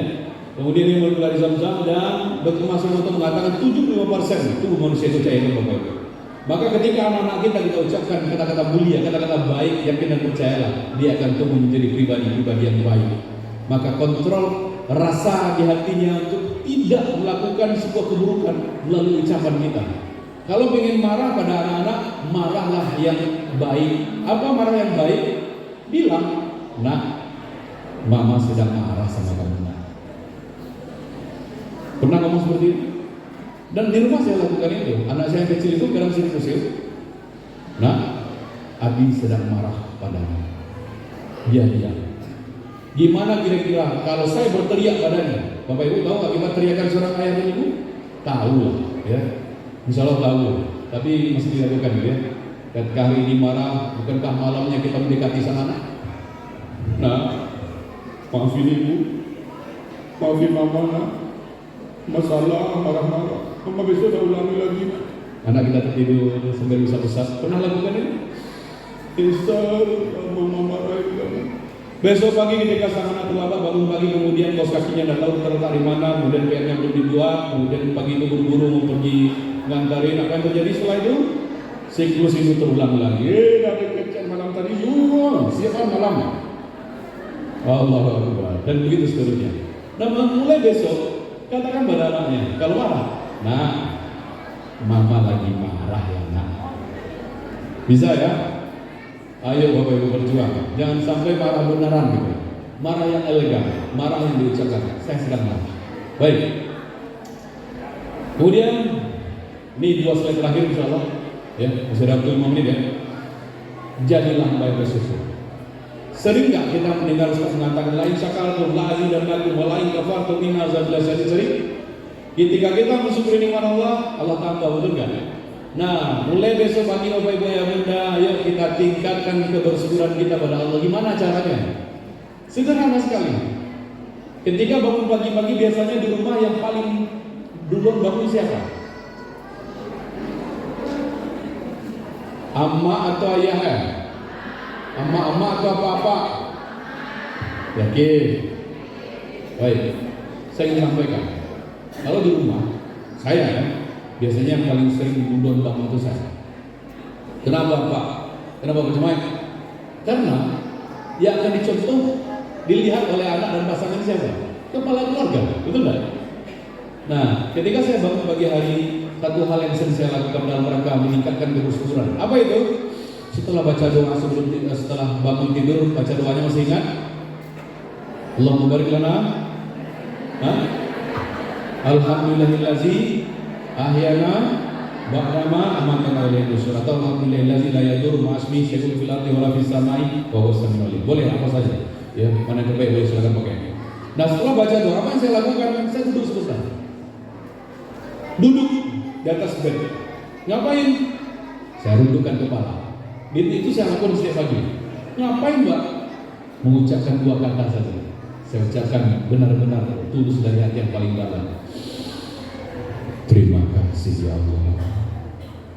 Dan itu saya ucapkan setiap pagi. Kenapa Pak Cuma terima kasih? Ada apa? Contoh. Ya. Bu, ini apa Bu? Kertas. Ini bukan kertas, ini uang ya. Ini uang. Ini uang 100.000. Silakan. Bilang pakai untuk beli minyak di Coca-Cola. Ya, Bu ya. Oke. Nah, panggilan Ibu tadi siapa? Panggilan Ibu berapa? Bu Fitri. Gimana rasanya Bu menerima uang? Senang lah ya. Ya, anggap itu uang. Pertanyaannya, saya yang memberikan uang pada Bu Fitri. Bu Fitri senang, tapi Bu Fitri tidak berterima kasih pada saya. Kira-kira saya pergi meninggalkan Bu Fitri dengan perasaan bahagia apa sedih? Sedih apa bahagia? Kenapa saya sedih? Karena Bu Fitri nggak bisa berterima kasih. Ini analogi saja Bu ya. Lagi juga buat uang. Jangan-jangan kita juga sama dengan Allah seperti itu, Bapak Ibu. Nggak pandai berterima kasih atau tidak pernah mengucapkan terima kasih setiap Allah kembalikan ruh kita setiap pagi. Setiap pagi kita bikin Allah sedih, Bapak Ibu. Maka mulai besok pagi, yuk, apa susahnya mengucapkan 2 kata saja, terima kasih Allah. Kemudian saya bangunkan istri saya sembari berdoa dalam hati, ya Allah, terima kasih Engkau hadirkan wanita yang baik dan setia mendampingi hamba. Ketika membangunkan anak-anak, Allahumma rabbi habli minas sholihin ya Rabb, sekarang anak-anak ya Rabb soleh-soleh. Setiap pagi, dan itu salah satu bentuk bersyukur kepada Allah Subhanahu wa taala. Dan insyaallah ketika pagi itu kita mulai dengan terima kasih pada Rabb pemilik semesta ini, Allah akan hadirkan keajaiban-keajaiban min haitsu la yahtasib dalam setiap episode kehidupan kita. Tapi kalau kita tidak lagi peduli dengan terima kasih pada Allah, dan salah kalau rumah tangga kita sering panas, sering cekcok. Apapun kadang masalah sepele jadi masalah. Awalilah dari terima kasih kepada Allah Subhanahu wa taala. Allah akan hadirkan keberkahan dalam hidup kita. Bapak Ibu berbahagia. Terakhir, izinkan saya menutup dengan cerita. Ya, ini ceritanya keren insyaallah. Perhatikan baik-baik. Bapak Ibu tahu apa ini? Ya, benar sekali. Mount Everest. Mount Everest adalah titik tertinggi dunia, ya. Sebuah tempat di pegunungan Himalaya, tepatnya di Nepal, dengan ketinggian 8,8 km di atas permukaan laut. 29 Mei 1953 terjadi peristiwa bersejarah luar biasa, ya, fenomenal. Apa itu, Pak? Untuk pertama kali dalam sejarah Mount Everest ditaklukkan oleh manusia. Siapa mereka?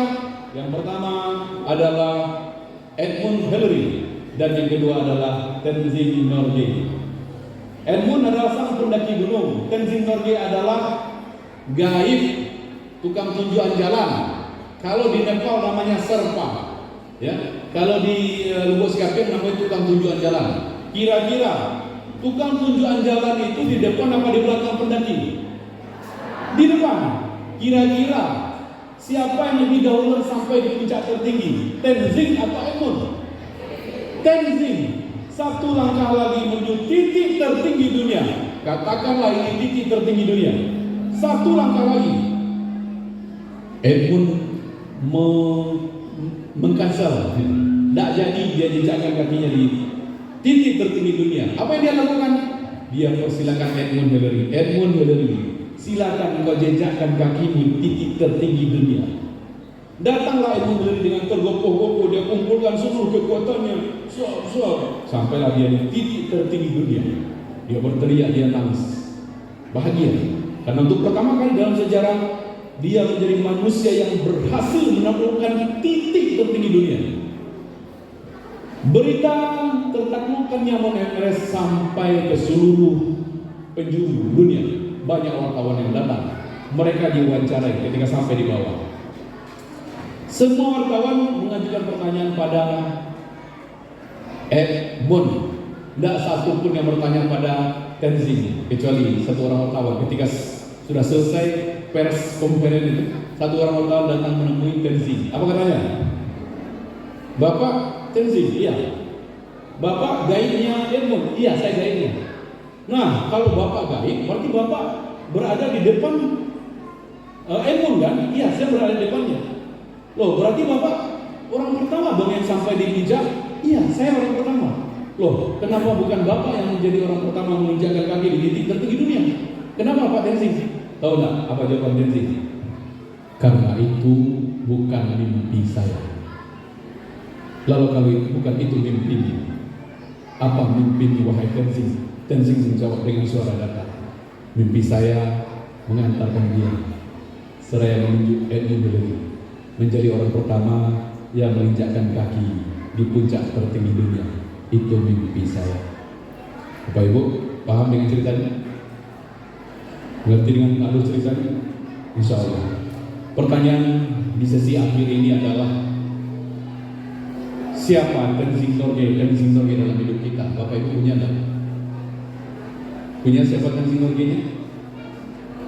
Siapa sosok yang berjasa besar mengantarkan Bapak dan Ibu sampai ke titik ini sekarang? Orang? Sepakat ya? Ada yang mau bilang suami mungkin? Enggak. Udah masalah gini suami. Lalu kalau ada pertanyaan Pak Camat, kalau Pak Camat siapa Tenzing Norgay-nya? Maka dengan tanpa berpikir panjang, saya akan menjawab, inilah Tenzing Norgay saya.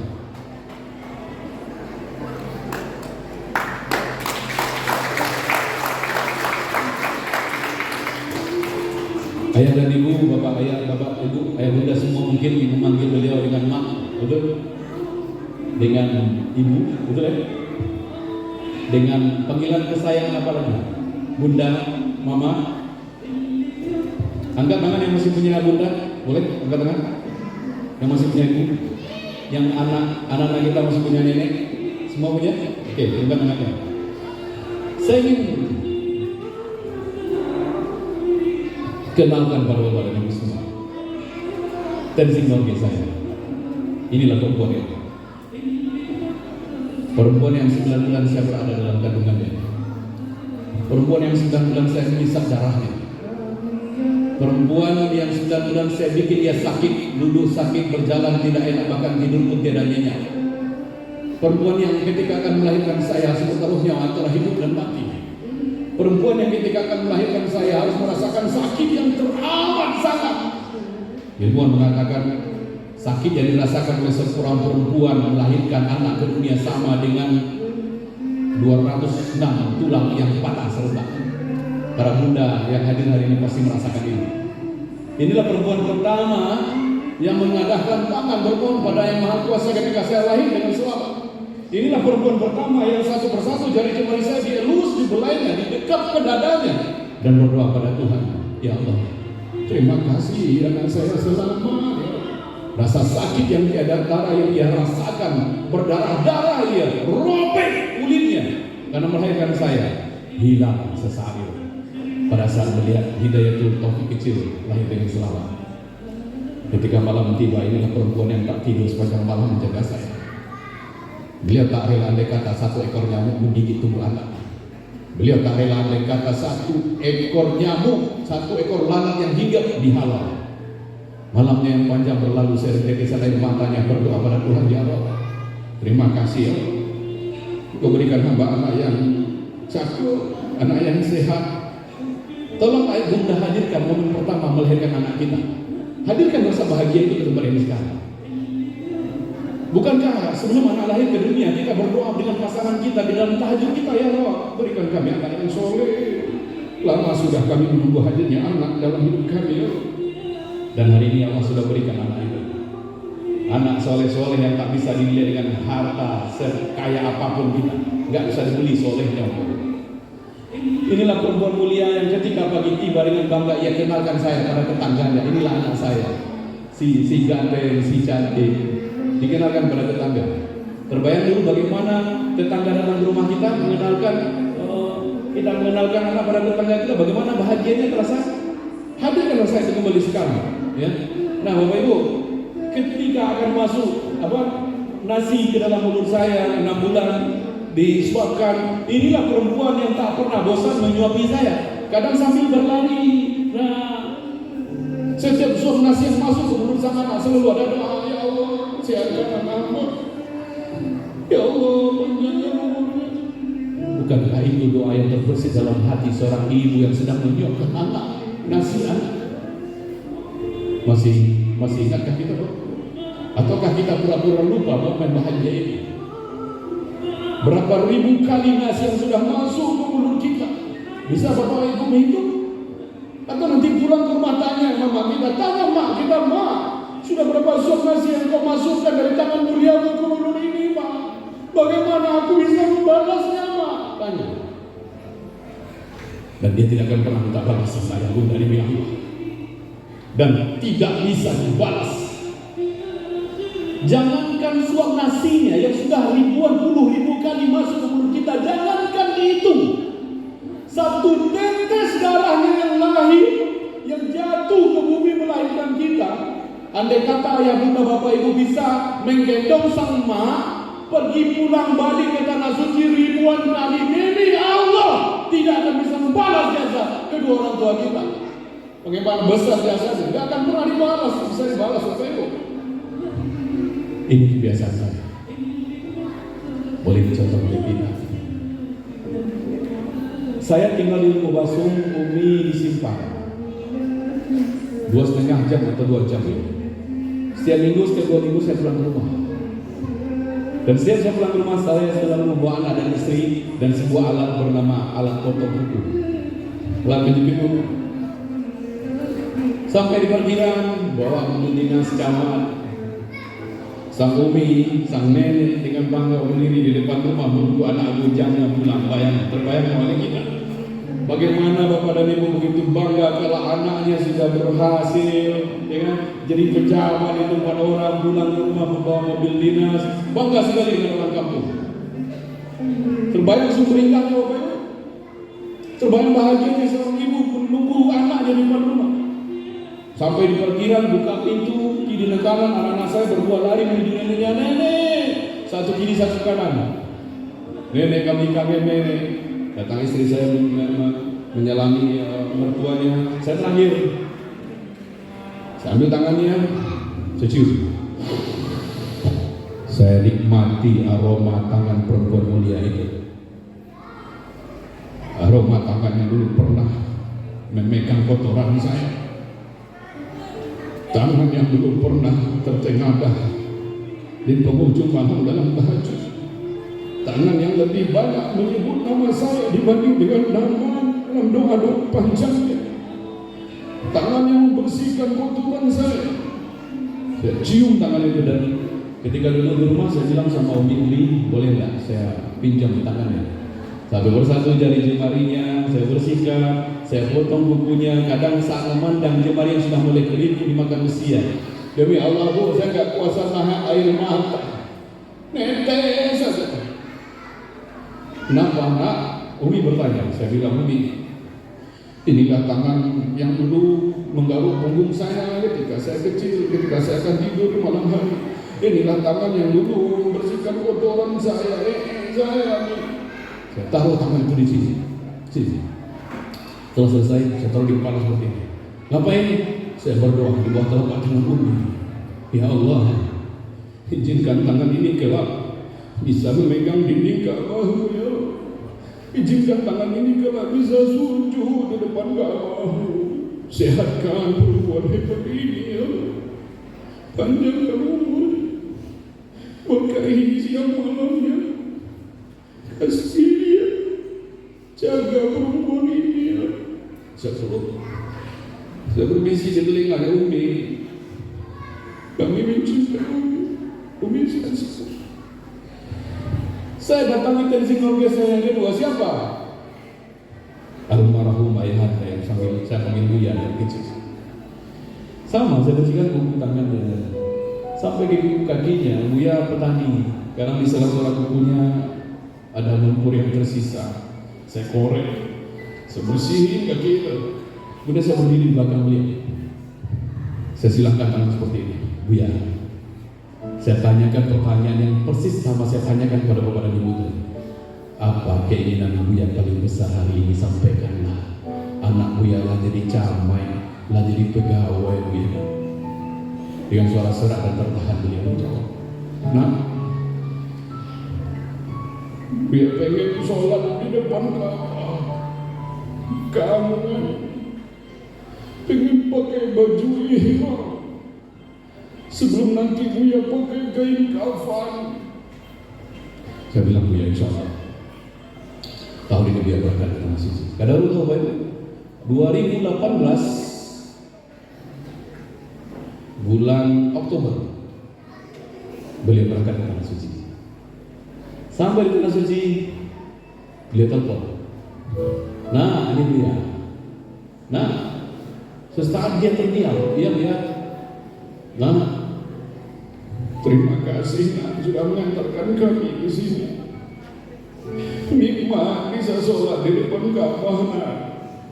Nikmat bisa sholat, bisa tawaf. Terima kasih Nak sudah payah-payah mengantarkan kami. Saya saling kursi jadi camat yang diangkit. Saya bilang, Buya, jangan berterima kasih. Doakan saja kami sehat-sehat, dan Allah izinkan kami juga bisa sampai ke Tanah Suci. Pulang dari Tanah Suci, langsung masuk ICU, terus kami RSUD. 3 hari 3 malam saya tunggu beliau. Di hari yang ketiga tinggal saya berdua. Beliau panggil, Nah, sinilah. Dengan suara-suara yang hampir tidak terdengar, Bapak. Dia susah menghela nafas.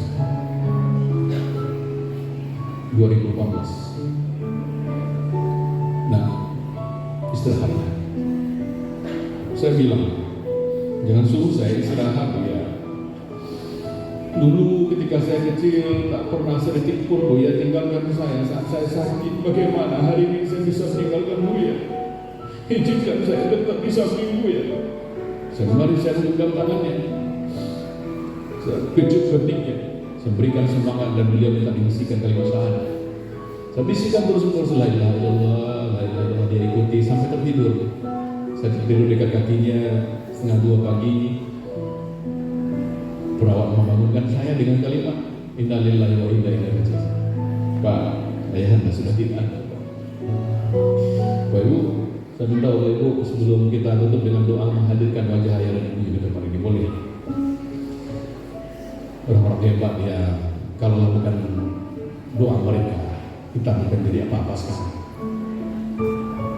Hadirkan wajah seorang ayah, kalau dia masih ada, hadirkan ke tempat ini. Ayah yang mungkin sudah lama kita tidak tanya kabarnya. Ayah yang sudah lama kita tidak belikan dia baju koko pergi ke Jumat, padahal bajunya sudah mulai lusuh. Dengan alasan kita sibuk dengan keluarga kita, sibuk dengan kehidupan kita. Padahal ya Allah, Bapak Ibu, orang tua itu tak ada yang paling dia butuhkan, Pak Bu, kecuali bisa melihat dan bersama dengan anak-anak jadi usia yang sudah tua. Kita pun kalau Allah panjangkan umur nanti juga akan seperti itu, Bapak Ibu. Apalagi yang kita butuhkan saat kita pensiun, sudah lanjut usia, kecuali bisa melihat anak cucu kita bahagia. Demi Allahnya itu yang kita butuhkan, Bapak Ibu. Maka hari ini, kalau Bapak dan Ibu masih punya ayah dan ibu, demi Allah, beruntung. Kalau yang masih punya ibu, punya mak, Allahu Akbar, itu rahmat Allah terbesar, Bapak Ibu. Kenapa saya katakan demikian? Kalaulah bukan karena doa Umi, saya bukan siapa-siapa, Bapak Ibu. Saya bisa jadi camat di 4 kecamatan di Agam sana yang notabene ini bukan kampung halaman saya. Kalaulah bukan karena doa Umi, saya nggak akan bisa jadi apa-apa demi Allah. Saya bukan siapa-siapa, Bapak Ibu. Maka tolong beruntunglah bagi yang masih punya ibu. Doa ibu lah satu-satunya doa manusia yang mampu menyibak tabir langit, mengguncangkan arusnya Allahnya doa ibu. Maka tolong yang masih punya ibu, kalau belum bisa membahagiakannya, minimal jangan sakiti hatinya. Saya ulangi, kalau belum bisa membahagiakan ibu, minimal jangan sakiti hatinya. Doa ibu itu, astagfirullahaladzim, dahsyat, Bapak Ibu. Demi Allah dahsyat. Maka kalau hari ini rumah tangga kita sering banyak masalah, bisa jadi karena doa ibu belum kita dapatkan. Bisa jadi ridho orang tua belum kita dapatkan. Bapak Ibu, kita tutup dengan doa. Perbaiki tempat duduknya, duduklah senyaman mungkin. Kita doa sama Allah, mudah-mudahan ini majelis yang Allah ridhoi. Kita mulakan dengan membacakan Ummul Al-Quran, Bapak Ibu, Al-Fatihah.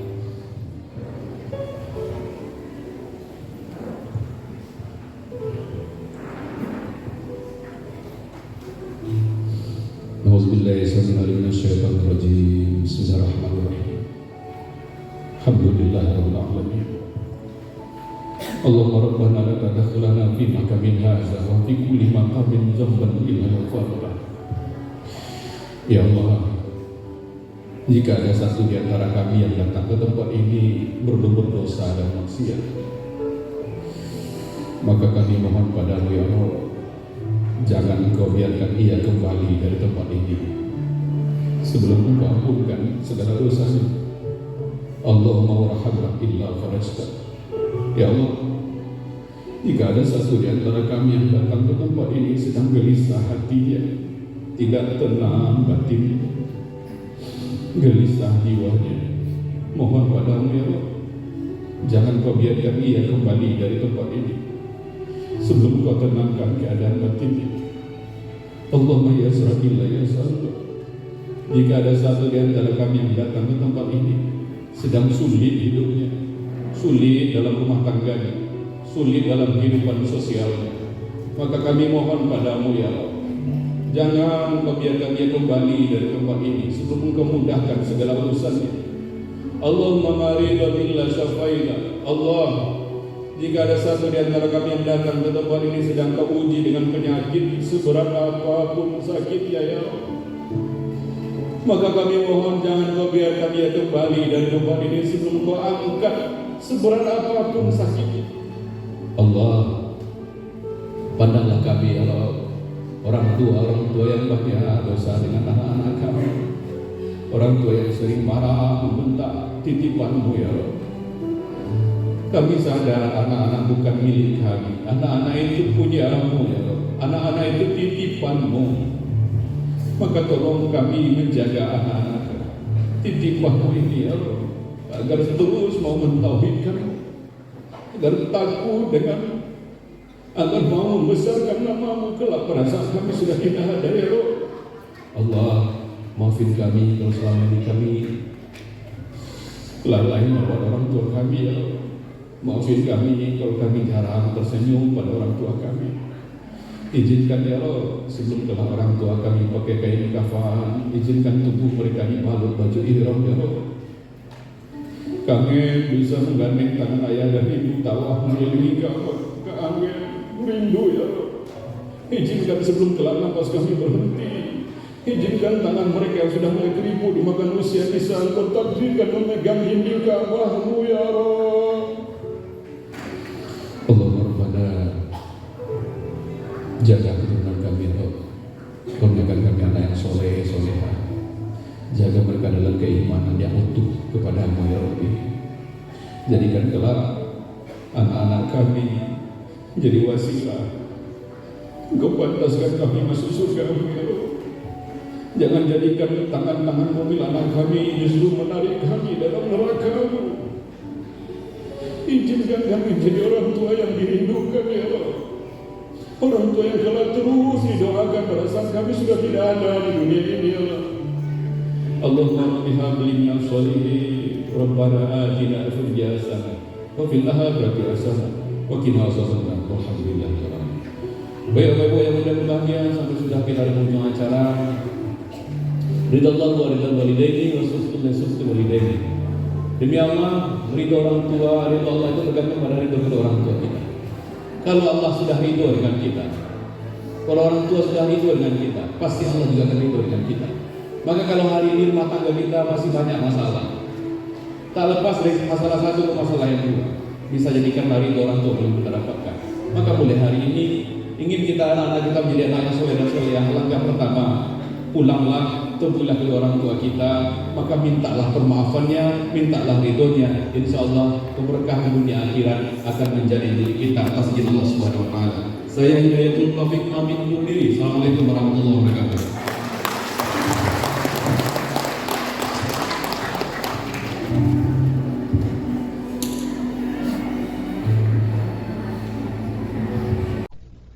Alhamdulillah.